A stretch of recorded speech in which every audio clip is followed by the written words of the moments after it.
Sorry கட்டுறதுல இருக்கிற பெரிய பிரச்சனை என்ன தெரியுமா?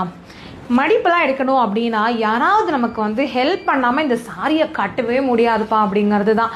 ஆனால் இந்த மாதிரி மெட்டீரியல் எல்லாம் அப்படியே சும்மா மடிப்பு எடுத்தால் எப்படி வருது பாருங்களேன். ஒரு ஃபுல் சாரியவே நான் வந்து கையில் எடுத்துகிட்ருக்கிறேன்.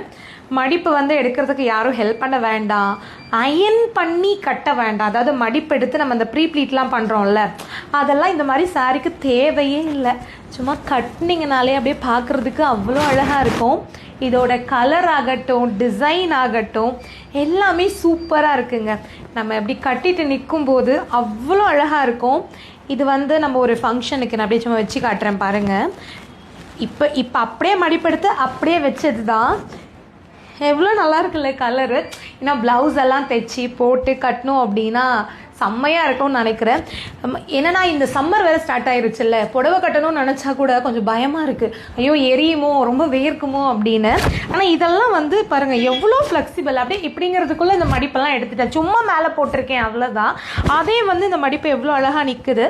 இதோட கலர் வந்து நல்ல பிரைட் பிங்க்கில் கான்ட்ராஸ்ட் ப்ளூ கலர் பார்டரு. அதுலேயும் பார்த்தீங்கன்னா உங்களுக்கு அந்த கோல்டன் கலர் ஜரி லைன் மாதிரி வந்திருக்கு. இந்த பார்டரோட ஃபுல் வியூ உங்களுக்கு இங்கே பார்க்கும்போது தெரியும். நல்லா பெரிய பார்டருங்க. அந்த ப்ளூ லைட் ஒரு மஸ்டர்ட் கலர் த்ரெட் ஒர்க்கு, மாங்காய் டிசைன்லாம் வந்திருக்கு. புடவைக்குள்ளேயும் ஃபுல்லாகவே கோல்டன் கலர் புட்டா. ஸோ இந்த சாரீ உங்களுக்கு பிடிச்சிருந்துச்சுன்னா இதிலெல்லாம் வந்து சிங்கிள் கலர் தான் இருக்குது.